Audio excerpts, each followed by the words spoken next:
My clock says it's time to go on to the panel discussion. So we're going to introduce the panel discussion right now. Thanks, Peter. Okay. So I'm going to be facilitating the panelist discussion here. So we'll give Jen a few minutes to bring our panelists up on screen. Just for everybody's benefit, we have about 45 minutes devoted to this portion of our meeting tonight.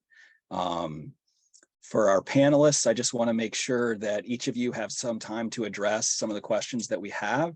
So I'm going to apologize in advance or ask for your understanding if I need to cut you off so that we can get some other answers. And we do have one panelist, Curtis Reed, who is traveling and should be on momentarily. So really appreciate him making the extra effort to be here tonight, and thank you to the panelists in front of us today. So in the interest of time, I'm just gonna ask that we jump right in and each of the panelists briefly introduce yourself and share what the BFC, having the BFC in the community means to you. And I'm just gonna go in order of my screen. So I'll just kind of call folks out here and we'll just go around that way. So Emilie, if you don't mind kicking off with a brief introduction and what the BFC means to the community, and then we'll head down to Amanda and move across. So Emilie. So I am Emilie Kornheiser. I'm one of 3 state representatives from Brattleboro, just reelected last night. Quite happy about that. And I am former board member and was very happy to be a board member with many of the folks who are still on the board tonight. I also feel compelled to say that this is not my house. I'm in a hotel room because I had meetings yesterday and today. And anyway, my house doesn't look quite this country quaint. So what the co-op means to me. What the co-op means to me is both democracy and community, which are 2 really core values for me and how I live my life. I love food. And I come from a family and a friend community where food is like the great connector. It's where conversations happen. It's where caretaking happens. It's where creativity happens. And the fact that both the place that I spend my sort of food energy and the dollars that I spend for food can be a source of really profound democratic control ties everything together for me. So knowing that where I spend my dollars, where my food comes from, is something that I have a voice in, and that my neighbors have a voice in, and that the employees have a voice in, and that those dollars that nourish me and nourish my community are driven by core values rather than a profit motive, by contributing back to community rather than a profit motive, really helps me feel and that my life sort of has a nice circle to it. And I think very much helps tie the entire community together in a meaningful way. So that's what the co-op means to me. It's also like the place where my kid, I think probably learned math and how to be like an appropriate person in public. And we had lots of sensory exploration. And so, it's also the place I make small talk with everyone. And there was certainly a phase during the pandemic where it was the only time I saw anyone in real life. And so it's also just a community hub and a place to talk about jam. So thank you so much for having me here tonight. I'm looking forward to getting into the questions. Excellent. Thank you, Emilie. Amanda, we'll go to you, and then Andrew will jump to you after Amanda has an opportunity here. Thanks, Lee. My name is Amanda Whitman, and I'm here representing the Downtown Brattleboro Alliance, also known as the DBA.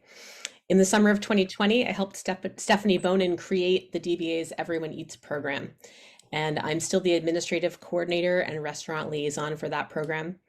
We produce 2,000 meals a week currently made by local restaurants with a required minimum of locally grown or produced ingredients and provide them to Brattleboro eaters in need. And I also work at the state level as the Communications and Stakeholder Engagement Coordinator for the statewide Vermont Everyone Eats program, which has distributed over 3 million meals since it began in August 2020 and currently distributes 30,000 meals a week across the state. But I also have been a co-op member since I moved here in 2003. And that means that my co-op number is in the 5,000s for anyone who notices such things. It's not impressively low, but I'm proud of those 20 years of co-op membership. As far as what the co-op, having a co-op in the community means to me, I mean, I feel our co-op is a cornerstone of our downtown. And as such, it's an unmistakable sign to visitors that Brattleboro's residents are actively engaged and invested in our community. It's a symbol of local values, local ownership, and local investment, and it reminds us all that this is part of what Brattleboro is all about. It's also the center of community for many Brattleboro residents as a meeting place and a source of education.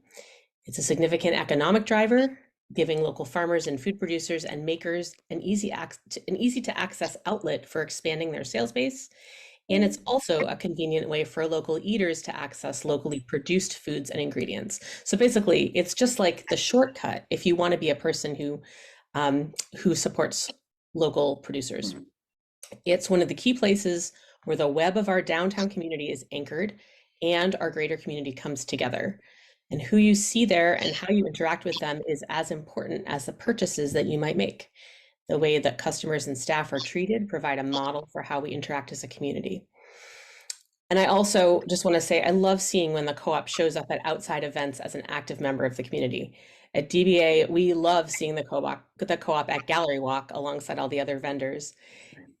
Having the co-op present for experiences like that really helps to remind the community that we are all in this together. Thank you, Amanda.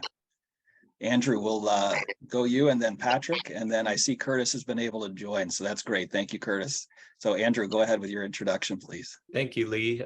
My name's Andrew Courtney, and I'm here tonight representing Groundworks Collaborative. I am the director of Fooodworks. Fooodworks is designed as a neighborhood grocery store located just up the street from the co-op on Canal Street.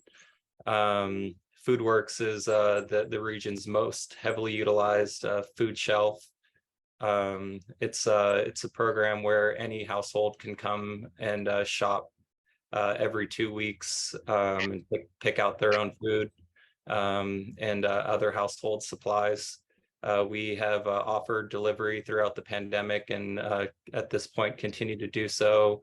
We do curbside pickups for those who are uncomfortable coming inside or unable, for mobility reasons or otherwise to come in and shop with us.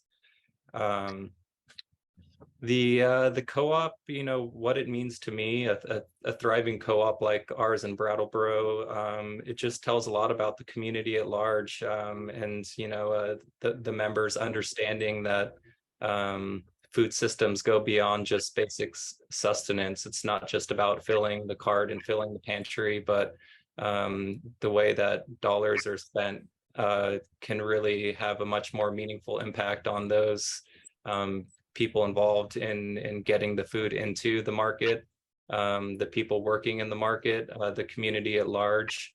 And it just kind of represents the values of Brattleboro. And I'm very thankful that we have our co-op here, kind of anchoring our downtown Brattleboro. Awesome. Thank you, Andrew. Appreciate it. Patrick, we'll go to you and then Curtis. Yeah, thank you, Lee. Good evening, everybody. My name is Patrick Moreland. I'm the assistant town manager for the town of Brattleboro and have been a co-op member for a number of years, not nearly as long as most of you, I'm sure, but longer than I can in fact remember. Like many of you, I would say the co-op is very near and dear to my heart.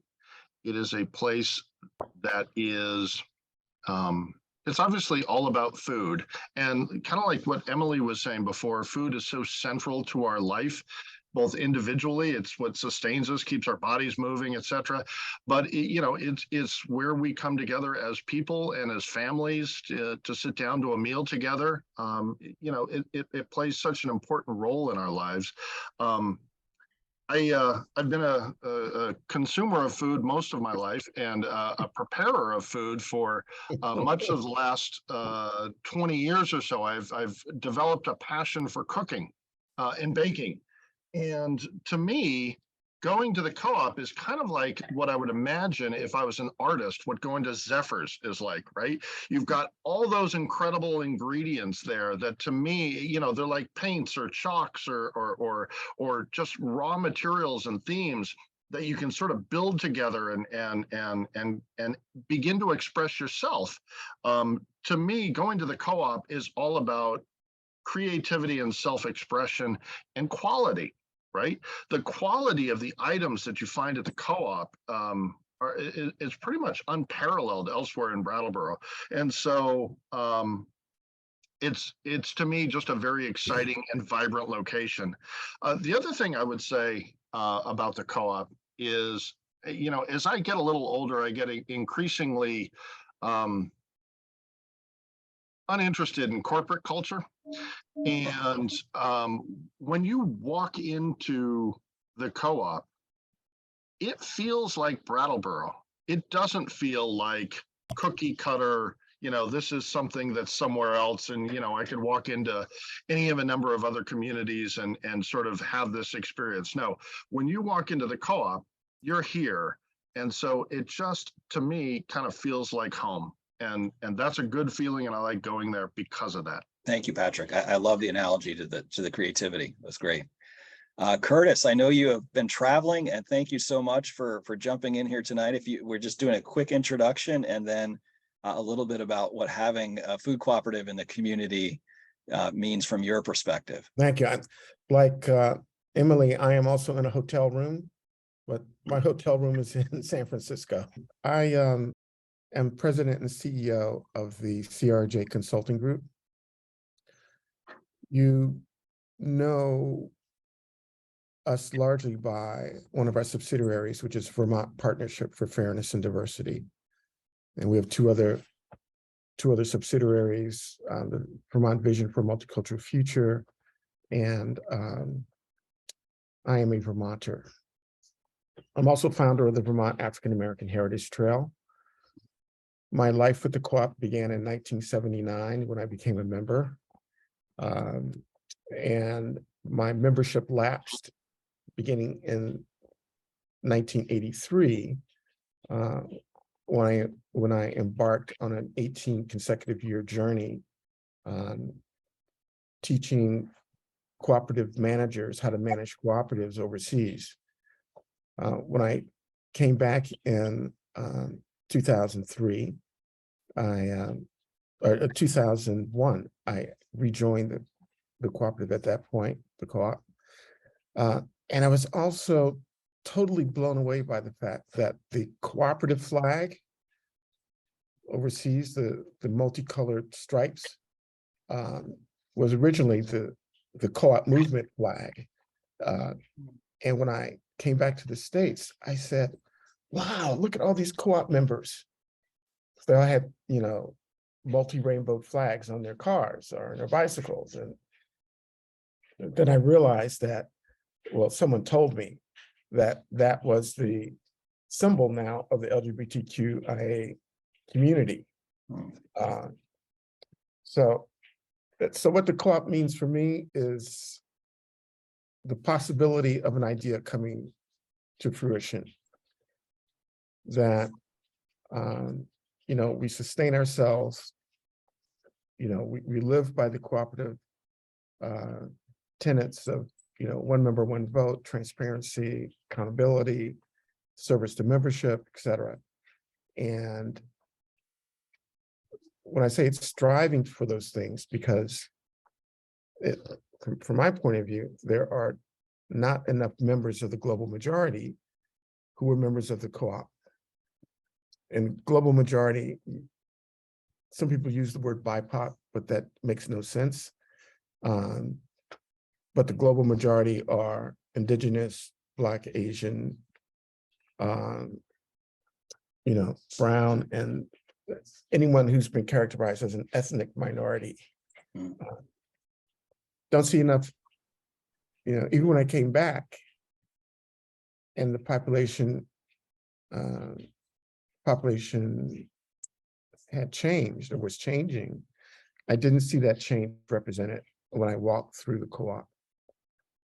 So yeah, No, thank you, Curtis. And I think that leads us into a great question and discussion. So you've talked that you're referencing specifically our changing community, but I think my first question for the panelists and Emilie, we'll go back and start with you. And then again, if we keep our answers to 1 or 2 minutes, I want to make sure we get to hear from each panelist. What are the external factors that our community is dealing with that you think are important for the Brattleboro Food Co-op to consider as we plan our future? So, you know, things like housing, et cetera. What are some of those factors, and how do you see that impact playing out? Hi. So the question was community issues and the co-op's role in community issues. I think one important role that the co-op has that I think we might not think about as often in the context of our community is a cornerstone of cooperative principles and cooperative governance and cooperative ownership. And I think one of the largest issues facing our community is our massive demographic changes. And so that is demographic changes related to age, relating to the generation that moved here in the 60s and 70s, making many transitions in their life, sometimes sort of not going to finish that sentence. And then folks of color, more folks of color moving to this community, more folks who did not grow up in Vermont moving here. And then the changing face of both poverty and wealth in our community. And I think being sitting as a cornerstone of cooperative principles both serves as an example for folks to think about different ways of organizing businesses. So as many of our businesses are owned or managed by sort of that generation that moved here in the 60s and 70s that I've talked about, I think reminding folks, like having this sitting here as a successful cooperative reminds folks that that is a viable business solution for business transitions, I think is really powerful and important, as well as reminding us in a time where we have less and less public community spaces where people feel more and more disenfranchised, that as new members come to our community, that the co-op can be a cornerstone for a truly welcoming community, because people have a stake in what happens and that we have an opportunity to true inclusion because of that. I think that it's going to take a lot of effort for the co-op to live up to those ideals, but I think the opportunity for participation in another facet of democracy, in both from the business ownership perspective and the inclusive community perspective, is what the co-op can really offer in these wild times we're all living. Yeah. I also like the downtown grocery store. I know I ran out of minutes, but like the No, downtown go ahead. grocery store and the affordability, like I imagine someone else is going to say it, but just in case they don't, it's weird to go first. I just want to make sure that's said too. All right, Amanda, again, just thinking about, factors external to the BFC and facing, Brattleboro or the surrounding area here. What are some things we need to have in mind for the co-op?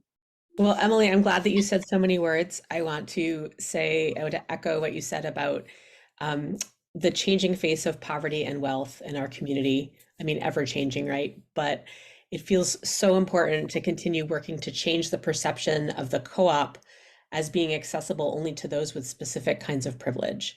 And I have watched as the co-op has made attempts, really made a strong effort to reach out to those who are underrepresented among shareholders and shoppers, to make them feel welcome and help to evolve the co-op to be a valuable resource for everyone in the community. And I just want to say, please keep up those efforts. Keep trying. It's so important. One thing that I've noticed recently is that with the integration of Dottie's back into the co-op, feels to me that there's been a benefit of helping to remove stigma by providing so much value-priced food alongside specialty food, because pretty much everyone shops. And there's a need for such a wide range of access points and affordability that as we see this separation of have and have not, how can we bring that back together and integrate all people and have everyone feel as welcome as possible, no matter what their budget might be? So I guess I really want to say I'm so grateful to see this work being done, and there's so much work to do. So keep it up. Great, thank you. And Andrew, let's jump over to you. Same question. External factors. Yeah, I think Lee, earlier you touched on one that really resonates for us at Fooodworks in terms of inflation and the costs of food. Every day we have new shoppers showing up here at Fooodworks telling the same story about how the cost of everything is up and up and up, and wages aren't keeping up with those increases, and they're really needing some help with food just to get just to eat, just to provide for their families. And I think the co-op has an opportunity to address it, as you have been, through partnerships with organizations like ours, in terms of we have a lot of overlap in mission. We understand the how increased costs are hurting people in the community. It's doesn't seem to be an end in sight. I mean, we are October was the 6th month in a row that we've had record utilization of the food shelf, and it's just something to keep in mind. I mean, there's a lot of elements to accessibility of food, and I'm grateful to be a place that that Fooodworks is a place that the community can point to when they hear about food needs. Anyone is welcome here, and we're really grateful for the partnerships we have. I mean, I work with Amanda, who's next to me on the screen, weekly. So grateful for the efforts of community members and the attention and care that our community has for the food needs of everyone. And it's just a need that's growing, at a pace that is a little bit frightening, and deserves the attention of the community as a whole. Thank you, Andrew. Patrick, from the town perspective. Well, a couple of things I'd like to say. The first is, in listening to the answers that the first three panelists have provided, I am so impressed with the panel you put together. These people are amazing. I wonder why I'm here, but they are amazing. So in terms of external factors that are something I would suggest the co-op keep an eye on. I've got two. One has been touched on. I'd like to maybe add a little detail to it, and that is the rising impact of inflation on prices. And as challenging as this is, I want to raise it from two different perspectives. The first is one that I already heard you speak to a little bit, Lee, which is apparently there's been some effort to raise the salaries of your employees, and I think that's important.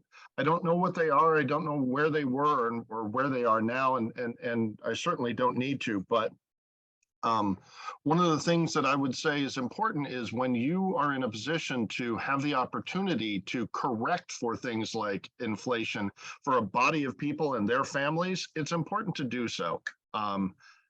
So I would applaud you for your efforts to improve the wages amongst the families that are supported by the co-op.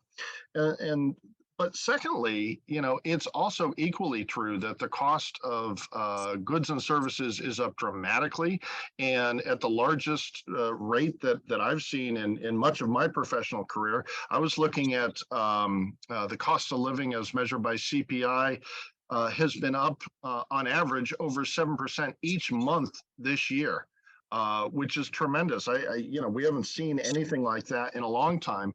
And while the average of goods and services is up over 7%, food consumed at home is up 11.5%, and that's for the Northeast. So I think families are struggling to extend their dollar a little bit and to keep good quality food on the table. So I would suggest that continue some of the programs that are already in place as best you can to support households perhaps with less income. The second thing I would suggest, another external factor, and I think some of the other panelists may speak to this more, is, we've got new people arriving to town, and that's a great thing. We need that. We need new energy. We need a broader, more complex vision for what is community, and people are moving to town. I know there's been a lot of Afghani refugees, for example, that have arrived here recently, and it's kind of cool to see. With new residents, there may be a need for new food choices. For example, halal lamb might be something that, folks who are relocating to this area from far away might find, important. And as a welcoming community, as a welcoming institution, maybe that's something that's there's a potential for at the co-op. Great. No, I think you're absolutely right in terms of, exploring the different food choices that we have here and expanding that for a changing demographic for sure. Mhm. Curtis, and I didn't mean to cut off your introduction before. If I did, I apologize. But you obviously jump in here with your thoughts on some of the factors Sure. that the community is facing. So, I'm looking at this from a 30,000 foot level. And I ask myself, will the co-op be around in 50 years? Given the rapid shift in the demographics in our area, and whether or not, a marketing strategy from my perspective that really focuses on white residents and residents of a certain income level. And so, right now, 11% of our population, downtown Brattleboro, are members of the global majority. Telescope that out, another 20 or 30 years or 40 years, and it may be, up to 30 or 40%. But if the co-op's marketing strategy is predicated on certain gender or certain race, then it's doomed for failure. And so I want the co-op to take a critical look at how is it dismantling white supremacy culture? And how can that be a selling factor in attracting a more diverse population? That if that was known, these new folks that are coming to town, and not only those that are that are moving here, but we have a fairly substantial number of young global majority residents that were born in Brattleboro and are growing up in Brattleboro that are not utilizing the services of the co-op. Yeah, Curtis said, if I could just follow up, because I think, that's a great topic. And I think this kind of, we'll start with you again, and then we'll go back around. From your perspective, what is the best way for the co-op to engage and evolve? I mean, what specifically can we do? I heard very clearly, if who we're talking to is changing, then we need to change what we're talking about, right? And making sure, are there other things specific, that you've seen successful in other places that would help us really be a leader in that space? One is looking at the board of directors. I mean, how diverse is the co-op board? Certainly in terms of gender, but also in terms of race and ethnic identities. Where are the interlocutors from the board to the community? I think that would be a starting point. That you lead by example. Great, thank you. Patrick, when you talked a little bit about pricing from a, I'm just going to go back around in reverse here, so apologize. In terms of accessing our evolving community and our changing demographics, outside of price, are there other things that resonate with you that we should be focused on? Well, you know, there's one thing that the pandemic has sort of taught us in the public sector. And that is that the old school ways of being open and accessible to the public are not necessarily good enough. You know, it used to be the case that, you know, you would post your agenda to a meeting, and if you put it in 3 locations, you know, that the public was accustomed to going and seeing, then, you know, you had adequately warned a meeting, and anything discussed at that meeting was therefore, you know, conducted in public, and that was sort of the standard of effective community engagement. Obviously that didn't work in the pandemic, and you know, we needed to develop, everybody else did in a lot of ways as well. For example, the meeting we're having today probably wouldn't be like this had it not been for the pandemic. So I guess the point I'm trying to make is communication and how it occurs. Sometimes you need to change, and sometimes you need to go and get the information that you need. And so what is your, if the co-op seeks to maintain vitality, find out what people need, and you know, don't wait for it to come to you. Go out and find them, talk to them. Talk to the youth, talk to the kids at the high school, you know, talk to the changing demographics, and find out what they're interested in and how you can help. Great, thank you. Andrew, any thoughts to add? Yeah, thank you. I think what comes to mind for me is, you know, there's some big, complicated, sticky issues that we're all aware of in Brattleboro. You know, housing, homelessness, food insecurity are things that we at Groundworks are working on addressing every day. And, you know, they're issues that are really, you know, big systemic problems that are not like one organization or one group of, you know, one group's responsibility to solve. It takes a lot of people, you know, a lot of voices approaching the issues from a lot of different angles. And I mean, being the co-op, being at the center of Brattleboro, and really being kind of, you know, as much as any other, you know, resident of Brattleboro, like the co-op is really aware and in the middle, in the thick of all these issues that we're talking about. And I think just being a voice at the table, like I said, like we at Groundworks, we don't view it as a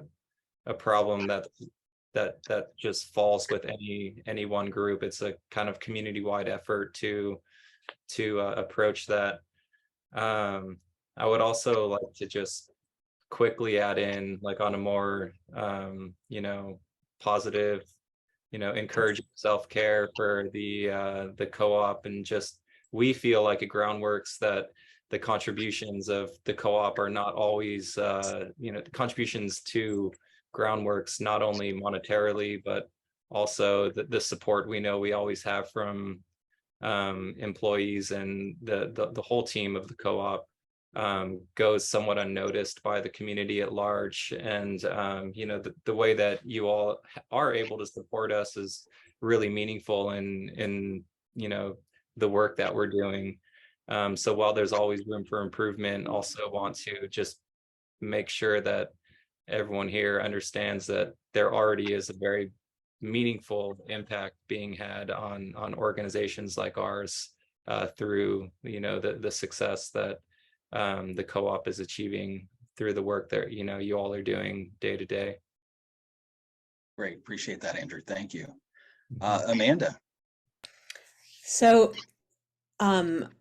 I want to just turn the direction in a different way. In my experience, a co-op is a place of belonging.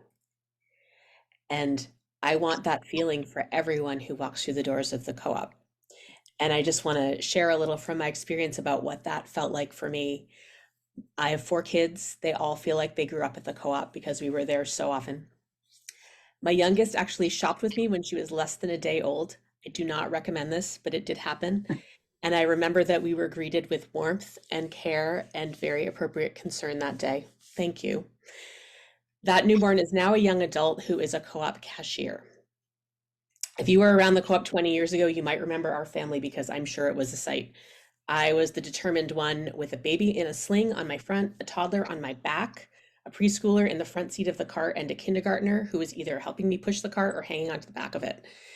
And their favorite activity was watching the peanut butter grinder do its work. So on days when I could not figure out what to do with myself or my kids, we would go to the co-op and we would buy peanut butter because that always made them happy. People were so kind. They knew us by name and they greeted us. And I felt seen and cared for at a time of my life when I was brand new in town. I had 4 children under the age of 6. I didn't know anyone. And some weeks the co-op was the only public place that I could manage to be in. And then when our family was struggling financially, the Food for All program helped keep the co-op accessible for us as a place to shop and continue to feel that sense of belonging. And that was when we needed to feel the arms of the community around us most, and we did. And the co-op influences the next generation. As I mentioned my daughter, but also one of the first things my eldest son did when he moved out of Brattleboro was join his local food co-op in his new city so he could feel part of that community. And it just meant so much to me and to my children that people knew our family and recognized us and welcomed us. And that sense of belonging that we felt was priceless. And so I wish this experience for every co-op family and every co-op shopper. And my question is, how can we ensure this sense of belonging for everyone who comes to the co-op? I don't have an answer to that question, but I challenge the board and anyone else who's listening to this call to think about that. Because as I hear about the struggles and the challenges of the people in our community, we need a place.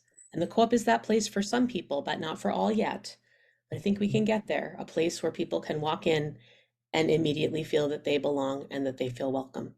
So I realize that sounds a bit idealistic, but I think that that is a very important North Star for us to have as we think about the needs of the community and how the co-op can meet them. There might be a few idealists here, Amanda, who agree with you. So I think you're in safe company. Might be why I moved to Brattleboro, actually.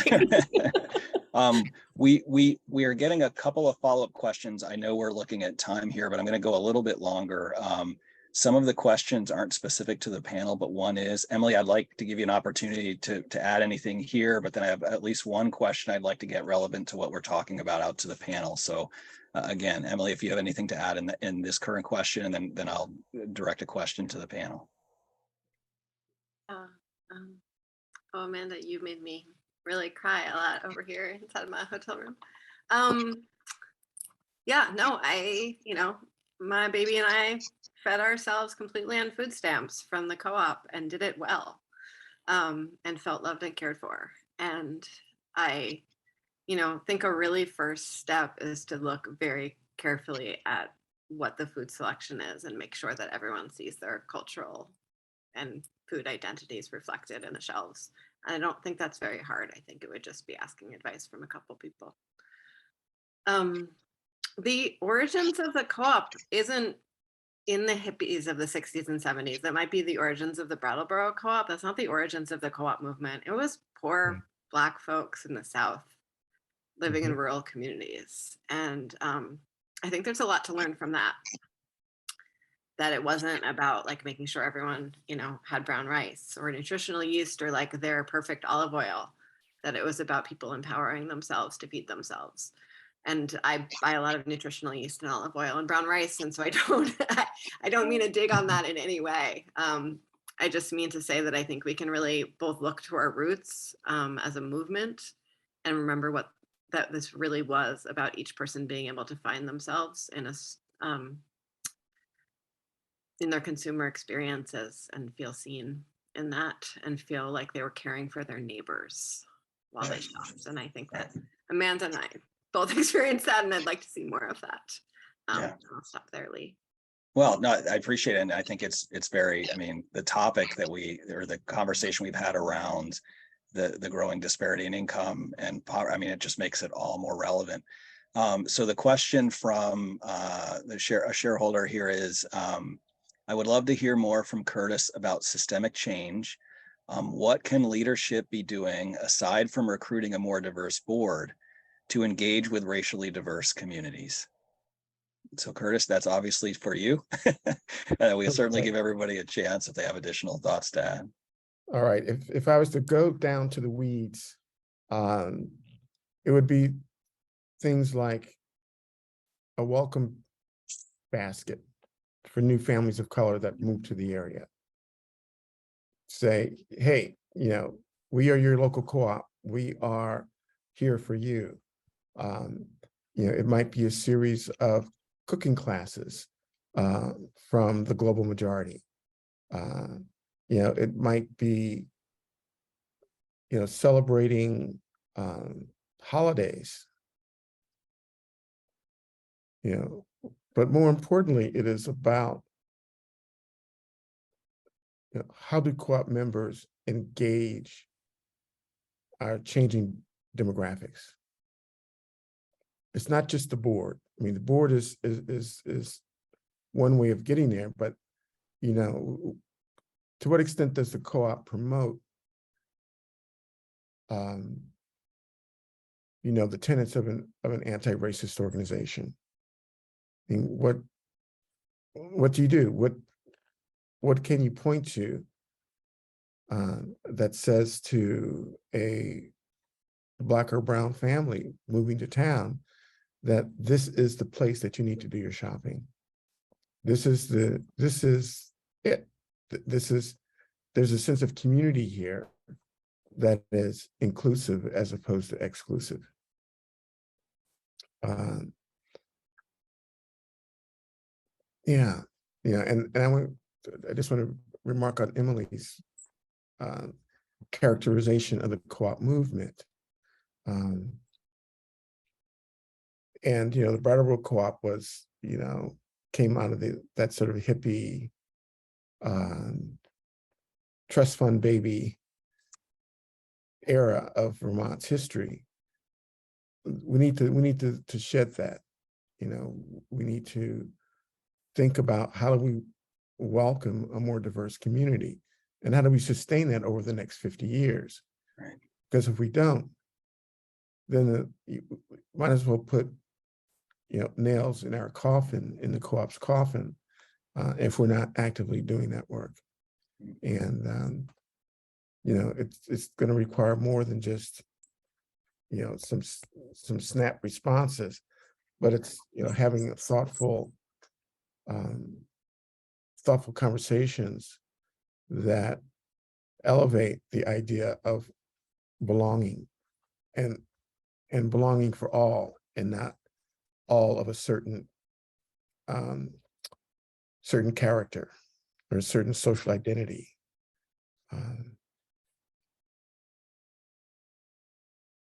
Great. All right, were you all set there? Are you done, Yes, Curtis? I'm trying to keep it under a minute. I'm trying to No, keep it. I appreciate it. I wasn't sure if you were thinking or if you were wrapping up. I'll just kind of open it up. Yeah, And then I'm just trying to follow the rules, Yeah. keep within the guardrails. Absolutely. Any other thoughts on that topic from other panelists? Go ahead, Emilie. Yeah. There you go. Sorry, I'm on such a journey with the lovely person who's controlling my mute button. I want to just be really straightforward on this. The co-op does a terrible job around holidays that are not majority Christian holidays. Just an extraordinarily bad job, shockingly bad. Just even Jewish holidays, let alone Muslim holidays or Hindu holidays. It's really it's kind of mind-boggling to me every few months when I try to do my Jewish holiday shopping. And I think that's a very solvable issue. And I think that by solving that issue, like Curtis said, you you bring people in because they feel welcome and seen on this one thing that they're looking for as a new person in town or as a repeat person in town. And then they spread the word like, oh, these folks have this thing that we were looking for. And then you buy other things there. And so I know that there's a very reasonable decision to not carry things on the shelves that are not, that sell less, that don't turn over. I totally understand that. And if you start going to another store to buy that one thing, you're going to also buy your other stuff at that other store. Right. So if I start ordering my specialty things from Amazon or driving down to Massachusetts to buy them, I'm going to buy more stuff in Massachusetts or online because I've like opened the door to the other store. And so I think there's a really like grabbing people with those like core cultural identity foods in a non-transactional way would make all the difference. All the difference. And I would add to that it's not performative, because a lot of times white folk engage in this performative exercise of acknowledging the other or wanting to be one with the other. And so that there needs to be some soul searching on the part of the co-op, its leadership and staff, that comes across as being authentic as opposed to being performative. Yeah, I think that's an incredibly important point. And I appreciate the great conversation here tonight. And unfortunately, we are at 7:20, so we're going to need to wrap up and transition to our closing with Geraldine. Panelists, I just cannot thank you enough for your participation, taking the time and energy and sharing your thoughts. And I hope that was valuable for our shareholders. I just want to restate lots of great comments and thoughts in our chat that we just won't have time to get to, but we will be going through the transcript here and making sure that we respond to some really great points. And even the ones that, Emilie, to your point, challenge us, right? Like, hey, you're awful at this. You got to do better. That's the feedback that's going to help us get better. So I really appreciate all the comments. And right now I'm going to say thank you to our panelists, and Geraldine, I'm going to transition back to you, I believe, and we'll take it from there for our closing. Again, thank you again to our panelists. Thank you, everybody. So thanks so much, Lee, for moderating a really very engaging conversation. I learned a lot, and I want to also thank our panelists, Curtis Reed, Emilie Kornheiser, Patrick Moreland, Andrew Courtney, and Amanda Whitman. Each of you represents significant aspects of our community. Each of you is a contributor in a very large sense to the character of our town and region, and you all play a role in supporting the co-op to be the best that it or we can possibly be as a contributor to this community. And I just want to acknowledge all of the shareholders that are on the call. It is hard to have an online event where we're all participating together. I do recall past shareholder annual meetings where we had a World Cafe where we were all talking to each other, and we do look forward to that in the future. But what we wanted to do here was have an engaging conversation with people from the community that would then spur us to be thinking about all that's really important for our co-op and the thriving future that we're all aiming for. I want to remind everyone to vote. Our voting period, as Judy mentioned, starts tonight at 8 p.m. and is exactly 2 weeks. It closes on Wednesday, November 23rd at 5 p.m. You can vote online or at the store. Look at the home page of the co-op website for the link, and in addition, all shareholders for whom we have their emails will be sent a message with the link. So be sure to ask in the store if you have questions. So we are going to open up the chat for everyone in a second for you to share a closing thought with each other. What touched you at this meeting? What did you learn this evening? What questions are you wrestling with? What do you wish for the co-op. First, before we open up the chat, I'd like to share a Terry Tempest Williams quote about democracy, which I believe is at the core of cooperative values. The human heart is the first home of democracy. It is where we embrace our questions. Can we be equitable? Can we be generous? Can we listen with our whole beings, not just our minds, and offer our attention rather than our opinions? And do we have enough resolve in our hearts to act courageously without giving up, ever, trusting our fellow citizens to join with us in our determined pursuit of a living democracy? Everybody, thank you so much.